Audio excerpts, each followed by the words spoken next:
Live from New Delhi, you're watching DD India Live, India's voice to the world. I'm Prasar Bharati. Coming up in the next 30 minutes.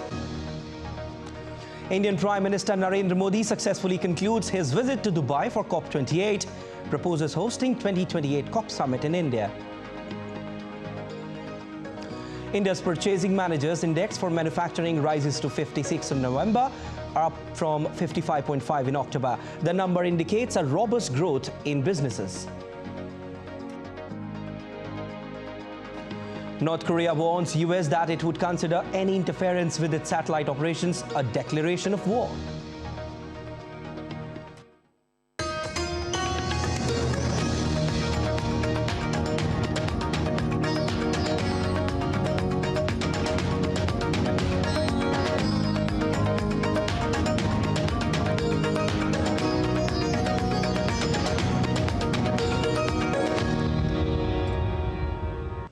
India's Prime Minister Narendra Modi has successfully concluded his visit to Dubai for COP28 summit. Highlighting the key moments, Prime Minister shared a video on social media platform X. The video shows the glimpses of his bilateral meetings, interaction with global leaders, and his summit speech focusing on contribution of all countries against climate change. ये विश्वास बड़ा है कि विश्व कल्याण के लिए सबके हितों की सुरक्षा आवश्यक है, सबकी भागीदारी आवश्यक है. On Prime Minister Modi's successful visit to Dubai, Foreign Secretary Vinay Quatra said that PM had the opportunity to discuss ways to promote clean and green growth.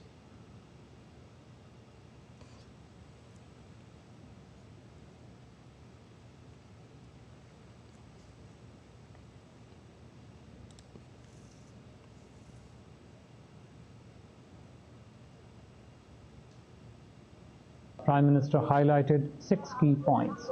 First, India's ambitious climate action targets and the rapid progress that the country is making in its achievements.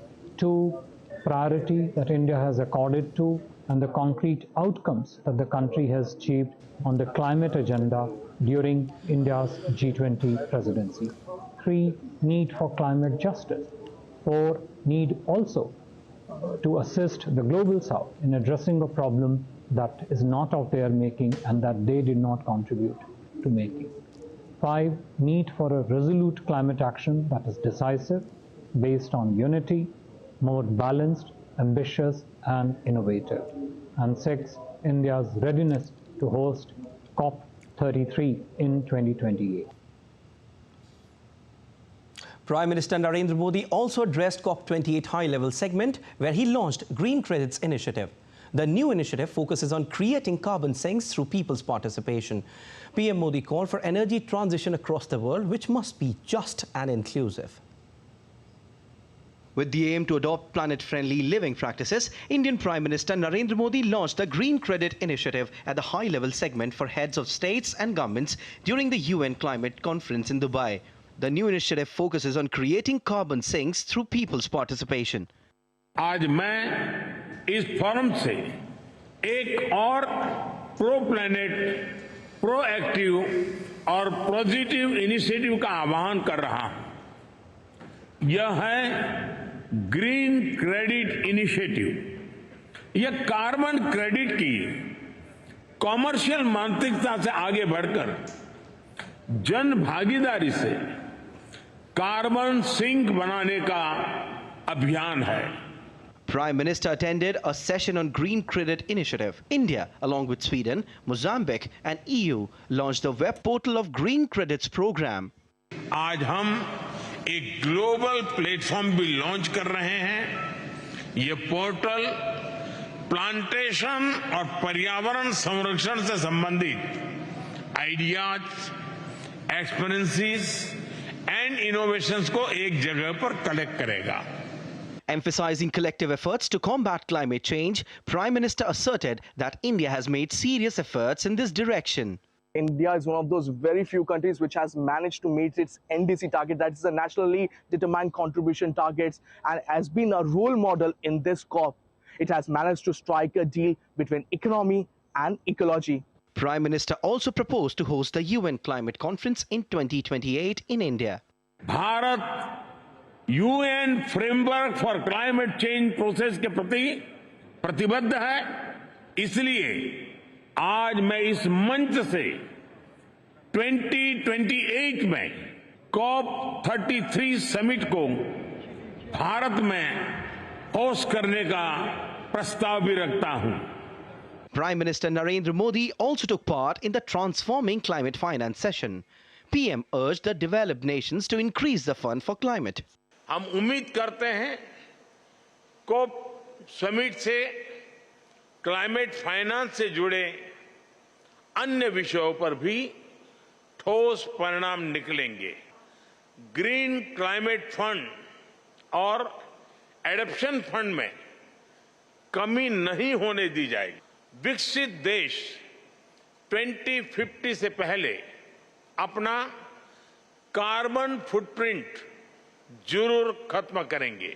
Indian Prime Minister also called for maintaining a balance between mitigation and adaptation. During the session, Prime Minister Narendra Modi engaged in candid conversations with world leaders, which included UK Prime Minister Rishi Sunak, Sri Lankan President Ranil Wickremesinghe, Majesty King Hamad bin Isa Al Khalifa of Bahrain. Tapas Bhattacharya, Shishir Salar reports for DD India. Addressing another session, Lead IT 2.0, Prime Minister said that Lead IT initiative was launched in 2019 to boost the innovation and technologies. He said all the countries of Global South should get benefits of this initiative. 2019 में शुरू किया गया lead IT हमारा साझा प्रयास है ताकि industry transition को बल मिले, लो कार्बन टेक्नोलॉजी और इनोवेशन को गति मिले और ये जल्द से जल्द और आसानी से ग्लोबल साउथ को भी मिले। Prime Minister Narendra Modi held bilateral talks with UN Secretary General Antonio Guterres in Dubai on the sidelines of COP28. PM Modi lauded United Nations support in India's G20 presidency. Prime Minister Narendra Modi also held bilateral meeting with the President of Maldives on the sidelines of COP28 in Dubai, UAE.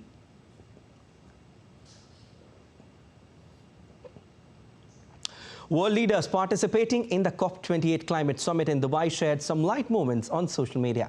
Italian Prime Minister Giorgia Meloni posted a selfie with her Indian counterpart Narendra Modi on her social media platforms on Friday. The picture went viral and has received over 18 million views so far.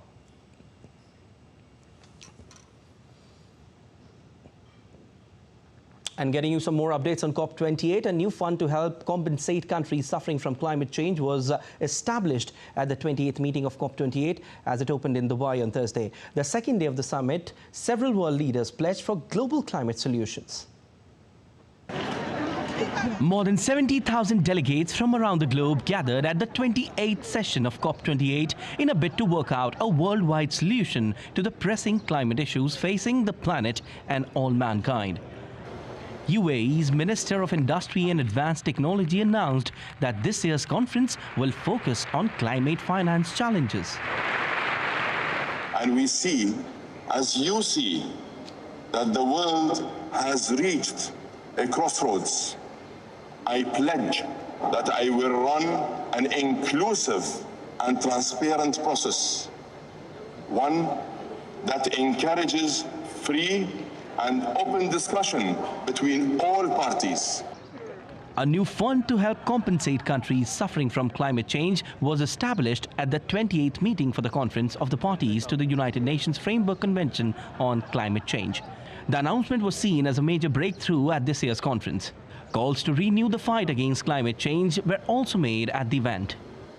We have been working very, very closely with other Transitional Committee members this entire year in order to design an effective fund that is based on cooperation and does not involve liability or compensation.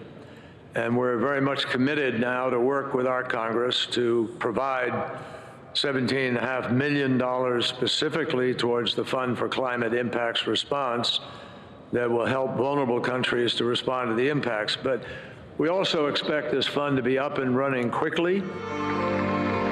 UAE President Sheikh Mohammed bin Zayed Al Nahyan began the summit by announcing the establishment of $30 billion fund for global climate solutions, specifically designed to bridge the climate finance gap. I am pleased to announce the establishment of $30 billion climate fund around the world, which was designed to bridge the climate finance gap and to obtain it at a good cost. The fund also aims at encouraging the gathering of the fund and investment of $250 billion by 2030. Meanwhile, Britain's Prime Minister Rishi Sunak pledged $2 billion in funding at the UN Climate Summit, an attempt to bolster green credentials after watering down Britain's measures to reach net zero targets. We're leading the world in new industries like offshore wind. We're protecting nature at home. So we've got a great story to tell. And I'll be announcing £1.6 billion of funding to help lots of other countries make that transition. On the sidelines of COP28, several bilaterals were held. Israel's President Isaac Herzog met the President of the UAE, Mohammed bin Zayed, while Qatar's Emir Sheikh Tamim bin Hamad Al Thani met with Brazil's President Luiz Inácio Lula da Silva. And still to come on this edition of DD India Live. US Secretary of State Antony Blinken says that Israel-Hamas truce ended because Hamas backtracked on its commitment. Stay tuned to know more. Top defense officials from the United States, United Kingdom and Australia hold a joint press briefing. What's in it? We'll tell you.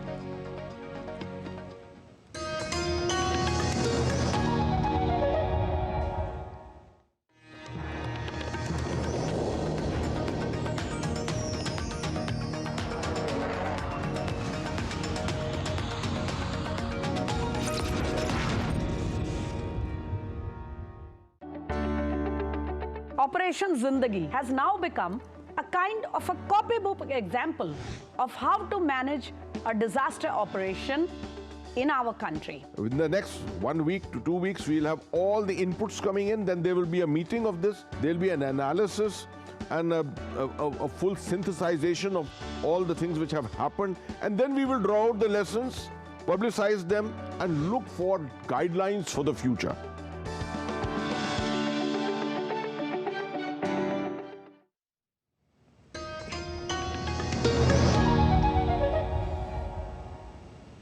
Welcome back. You're watching DD India Live. I'm Prasar Bharati. And India's manufacturing sector continued its momentum and witnessed growth during November. According to the rating agency S&P, Global's latest Manufacturing Purchasing Managers Index or PMI survey, India's PMI climbed to 56 and rebounded from 8-month low 50.5 in October. November marked the 29th month, the index remaining above 50. Survey prints above 50 indicate manufacturing expansion and below that indicate contraction. This indicates a robust expansion and a positive trend in India's economy. According to S&P Global, China's manufacturing PMI rose to 50.7 in November from 49.5 in October. Meanwhile, Eurozone's manufacturing PMI rose to 44.2 in November from October's 43.1. S&P Global says India is expected to lead growth in Asia-Pacific region. The credit rating agency predicts India's GDP to reach 6.4% for the fiscal year ending March 2024, up from its previous forecast of 6%. India's PMI is ahead of most of the leading global economies. Let's take a look at those figures. As per October 2023 data, the US industrial PMI was 50, while China's PMI was 49.9. Japan's PMI was 48.7, and Germany's PMI was 40.8, and that of Eurozone was 43.1. A PMI reading under 50 reflects an economic contraction. Regarding the growth of Indian gross domestic product, the executive director of the International Monetary Fund, K.V. Subramanian, said India will grow at 7% this particular financial year. The fact that the economy has grown at 7.2% last year and at 7.7% in the first half of this year is telling in itself. And if I look forward, with a 7.7% growth in the first half of the year, even with a 6.3% average in the second half of the year, India will grow at 7% this particular financial year. In general, I think because of the sui generis policy that India implemented. India had the self-confidence and the courage of conviction to chart its own path. Indian Prime Minister's initiative of Viksit Bharat Sankalp Yatra continues further in India's Fatehpur district. Various information were presented to the villagers about the schemes run by government. Villagers and beneficiaries also watched and listened to video clips of public welfare schemes and the Prime Minister through LED vans. The aim is to make India a developed and self-reliant nation by the year 2047.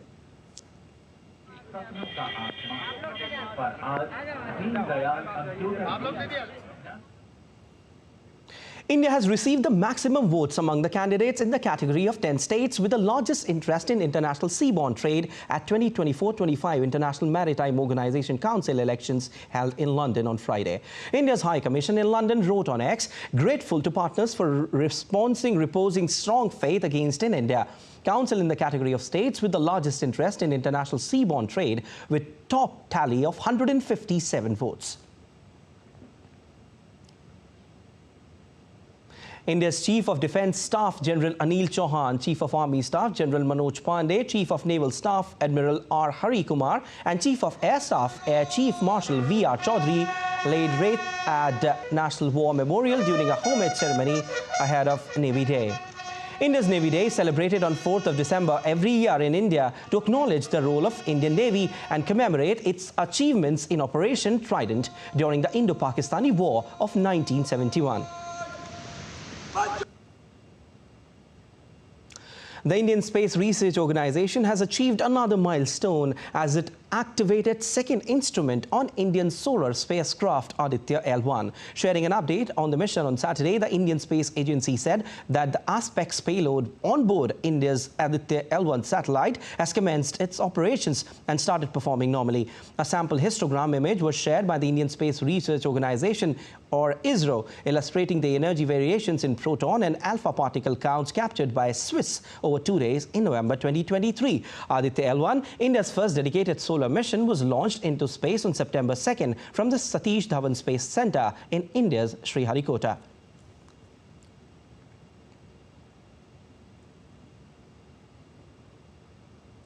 India's Vice President Jagdeep Dhankar on Saturday delivered Dr. Rajendra Prasad Memorial Lecture at the Rang Bhavan Auditorium in the premises of All India Radio in New Delhi. VP Dhankar said a decade ago, the Indian economy was counted among the fragile 5, but today it has become the 5th largest economy. एक दशक पहले भारत की अर्थव्यवस्था अत्यंत चिंताजनक अवस्था में थी। भारत को दुनिया के फ्रेजाइल 5 देशों में माना जाता था। दुनिया की अर्थव्यवस्था पर भारत, जहां विश्व की 1/6 आबादी रहती है, वो दुनिया पर एक बोझ था। दुनिया के देश चिंतित थे कि भारत फ्रेजाइल 5 से कैसे ऊपर आए। ये मात्र एक दशक पहले की बात है और आज का नतीजा ये है कि हमने यूके को और फ्रांस को पीछे छोड़कर 2022 में एक महारत हासिल किया और भारत दुनिया की 5वीं बड़ी महाशक्ति बना। South Korea says its first military spy satellite has been placed into orbit on Saturday following the successful SpaceX rocket launch.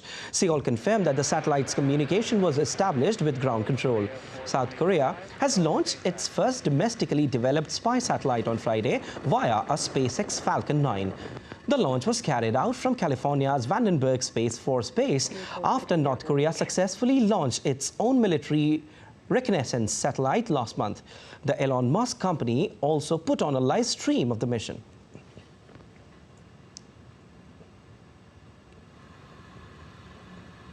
It is a beautiful day for launch, and Falcon 9 confirmation of MECO and stage. Now, North Korea has warned that it would consider any interference with its satellite operations a declaration of war after the US said it had capabilities to deny North Korean satellite space capabilities through multiple means. North Korea also said it would mobilize its war deterrence if any attack against its strategic assets were imminent. Pyongyang launched its first military spy satellite on November 21. which transmitted photos of military installations in the US mainland, thus escalating tensions further between the two countries.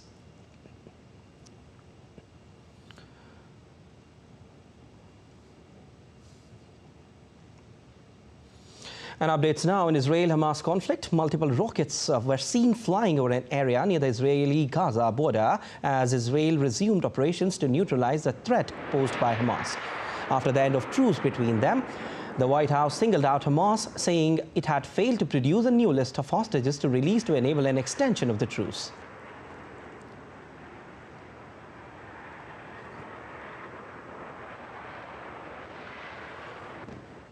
And U.S. Secretary of State Antony Blinken says we are determined to do everything we can to get everyone home and to get them reunited with their families.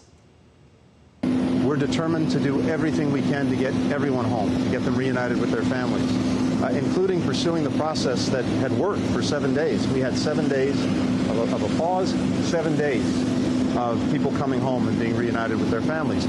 So we're on that almost hour by hour.